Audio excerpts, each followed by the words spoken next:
Hello friends, let's enjoy study with Pawan channel में आपका स्वागत है। आज मैं लेकर आया हूँ क्लास 6 का चैप्टर नंबर 18 ठोस कचरा प्रबंधन। देखिए, मैं इस वीडियो में केवल उन्हीं पॉइंट्स को हाईलाइट करके बता रहा हूँ जो केवल किसी भी कॉम्पिटिटिव एग्जाम के पर्सपेक्टिव से काफ़ी ज़्यादा इंपॉर्टेंट है, चाहे वो बीपीएससी टीचर वाला एग्ज़ाम हो या फिर एसएससी का या फिर रेलवे का या कोई अदर कॉम्पिटिटिव एग्ज़ाम हो।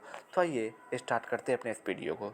देखिए, इसमें सबसे पहला जो इम्पोर्टेंट पॉइंट है वैसे पदार्थ यहाँ पर कि जिनका विघटन आसानी से हो जाता है उन्हें जैव निम्नीकरणीय पदार्थ कहते हैं। फिर नेक्स्ट पॉइंट है कि वैसे पदार्थ जिनका विघटन प्राकृतिक तरीके से नहीं हो सकता है या बहुत ही धीरे धीरे होता है उन्हें जैव अनवीकरणीय पदार्थ कहते हैं। जैसे पेट्रोल, डीजल, ये सब अगर ख़त्म हो जाए तो फिर क्या दोबारा मिलने वाला नहीं मिलने वाला है। फिर नेक्स्ट पॉइंट है कि रसोई घर के कचरा संगीत पौधे एवं जंतुओं के कचरे की खाद में परिवर्तित करना कंपोस्टिंग कहलाता है। यानी हम जो सब्जी का छिलका छिलते हैं या फिर फलों का छिलका जो छिलते हैं उसको हम मिट्टी में गाड़ दें तो वो क्या बन जाता है, उसको फिर हम खाद बना सकते हैं। यही प्रोसेस क्या कहलाता है, वो कंपोस्टिंग कहलाता है। फिर रसोई घर के कचरे तथा पौधे एवं जंतुओं के कचरे को कृमि अथवा लाल केंचुआ द्वारा बाद में परिवर्तित करना वर्मिंग कंपोस्टिंग कहलाता है। रसोई घर के जो कचरे होते हैं, सब्जी का छिलका वगैरह और पौधे या जंतुओं जो कचरे होते हैं, सड़े हुए पत्ते, ये सब जो हुए वो कृमि अथवा लाल केचुए सब कचरा में क्या करें हम, लाल केचुए को छोड़ दें, उससे जो खाद बनेगा, भुरभुरा खाद जो बनेगा उसी को क्या बोलते हैं, इस प्रोसेस को वर्मी कंपोस्टिंग बोला जाता है। फिर है कंपोस्ट कार्बनिक कचरे के अपघटन द्वारा उत्पन्न प्राकृतिक खाद है। फिर ये नेक्स्ट पेज पर चलते हैं। देखिए, इस पेज में मुझे कुछ ऐसा ज़्यादा इम्पोर्टेंट पॉइंट्स मिला नहीं जो आप लोग को ना आता हो, तो आप चाहे तो इसको पढ़ सकते हैं, लेकिन इसमें ज़्यादा इम्पोर्टेंट पॉइंट्स नहीं है एग्जाम के पर्सपेक्टिव से। हाँ, इसमें मुझे पढ़ने के बाद काफ़ी ये दो लाइन मिला, सही गलत, कि कचरे के यहाँ पर देखिए प्रश्न नंबर 7 है, निम्न कथनों में सत्य के सामने सत्य और असत्य कथन के सामने असत्य मतलब गलत का साइन चिन्ह लगाए, गलत वाक्य को सही करके लिखे। फिर कचरे के कारण वायु, जल एवं भूमि दूषित हो जाते हैं, बिल्कुल सही है। फिर दूसरा क्वेश्चन कि पदार्थ जिनका विघटन आसानी से हो जाता है जैव विघटनीय पदार्थ कहलाता है, सही है ये भी। कि पदार्थ जिनका विघटन आसानी से नहीं हो सकता जैव अविघटनीय पदार्थ कहलाता है, बिल्कुल सही है ये भी। फिर है पुराने अखबार, फिर है शीशी या प्लास्टिक और धातु से बनी चीज़ों की कुछ प्रक्रियाओं द्वारा नए रूप में परिवर्तित करना पुनर्चक्रण कहलाता है, बिल्कुल सही ये भी। तो गलती नहीं है तो हम सही करके क्यों लिखे, है कि नहीं। अब नेक्स्ट पेज पे चलते हैं। फिर आइए, फिर खाद बनाने की प्रक्रिया को क्या कहते हैं, तो कंपोस्टिंग कहते हैं। फिर केचुआ से प्राप्त होने वाली खाद को क्या कहते हैं, तो वर्मी कंपोस्टिंग कहते हैं। फिर है किस प्रकार के कचरा में कंपोस्ट बनता है, तो जैव निम्नीकरणीय कचरा से कंपोस्ट बनता है। फिर ये नेक्स्ट पेज पर चलते हैं अब हम।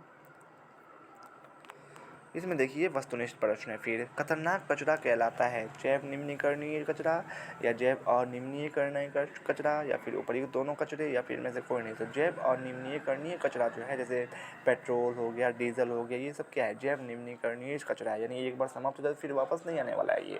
ये सब क्या होता है, उतना ही ज़्यादा खतरनाक होता है। यानी हमारे स्वास्थ्य के लिए जैव अनिम्नीकरणीय कचरा क्या है, ज़्यादा हार्मफुल है। फिर केचुए का भोज्य पदार्थ है मांस, दूध के अपशिष्ट, सब्जियों के छिलके या सिरका, तो सब्जियों के छिलके हैं।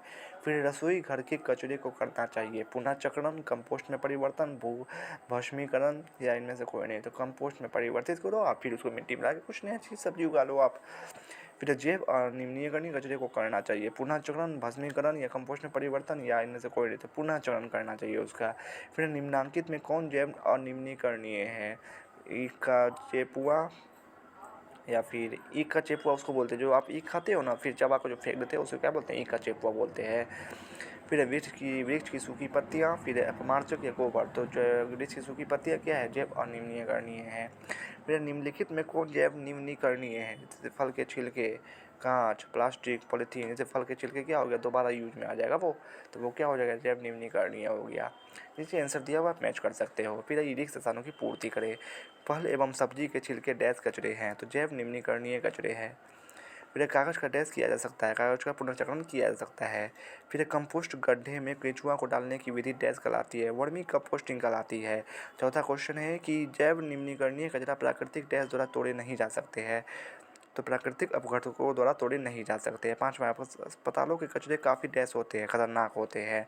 छठा क्वेश्चन है कि प्लास्टिक एक डैश कचरा है क्योंकि यह डैश नहीं होता है, तो प्लास्टिक एक जो है बहुत ही खतरनाक कचरा है, क्योंकि यह जो है जैव अनिर्वहनीय नहीं हो सकता है। यानी प्लास्टिक एक जैव कचरा है जो कि अनिर्वहनीय नहीं होता है। ठीक है। फिर है ये सही गलत का चयन करें। पिलकनाशी प्राकृतिक अपघटों को हानि पहुंचाते हैं, ये सही है। फिर औद्योगिक कचरे भूमिगत जल को प्रदूषित करते हैं, ये भी सही है। फिर है तीसरा क्वेश्चन कि फलों एवं सब्जियों के छिलके जैव निम्नीकरणीय कचरे हैं, ये भी सही है। चौथा क्वेश्चन कि पौधों के अवशेष जैव निम्नीकरणीय कचरे हैं, गलत है ये। पांचवा है धातु एक जैव निम्नीकरणीय कचरा है, गलत है ये। छठा क्वेश्चन वैसी वस्तु जिनका विघटन सरलता से नहीं हो सकता है जैव निम्नीकरण कहलाती है, ये भी सही है। फिर है कॉलम ए को कॉलम बी से मिलाइए आप। वर्मी कंपोस्टिंग 1 का हो जाएगा अंग यानी केचुआ, 2 में खतरनाक कचरा, 2 का हो जाएगा क यानी अस्पताल से निकलता है। तीसरा क्वेश्चन है पुनः चक्रण, 3 का हो जाएगा ख यानी कागज का कर सकते हैं पुनः चक्रण। चौथा क्वेश्चन है जैव निम्नीकरणीय, 4 का हो जाएगा ग यानी लकड़ी का छीलन, क्या है जैव निम्नीकरणीय संसाधन है। फिर जैव अनिम्नीकरणीय यानी 5 का हो जाएगा च यानी सीमेंट, क्या है जैव अनिम्नीकरणीय संसाधन है, ये दोबारा यूज नहीं कर सकते। फिर छठा है गाय, गाय का क्या हो जाएगा घ यानी बंधी हुई पॉलीथीन की थैली, बंधी हुई पॉलीथीन की थैली। ठीक है। सातवां है कारखाना, 7 का क्या हो जाएगा छ यानी जहरीली गैस निकालता है कारखाना। तो इस तरह आपका चैप्टर 18 का क्लास 6 का साइंस का जो था इम्पोर्टेंट पॉइंट्स वो आप समाप्त होता है। वीडियो कैसा लगा कमेंट्स में ज़रूर बताइएगा। अगर हाँ अच्छा लगा हो तो प्लीज़ प्लीज़ प्लीज़ लाइक करें, शेयर करें और हाँ सब्सक्राइब करें। और बाकी मैं क्लासेस का, हिस्ट्री का, ज्योग्राफी का और सिविक्स का जो भी इम्पोर्टेंट मैं अपने चैनल पर डाला हूँ उसका लिंक्स मैं अपने डिस्क्रिप्शन बॉक्स में दे दूँगा, आप वहाँ जाकर देख सकते हैं।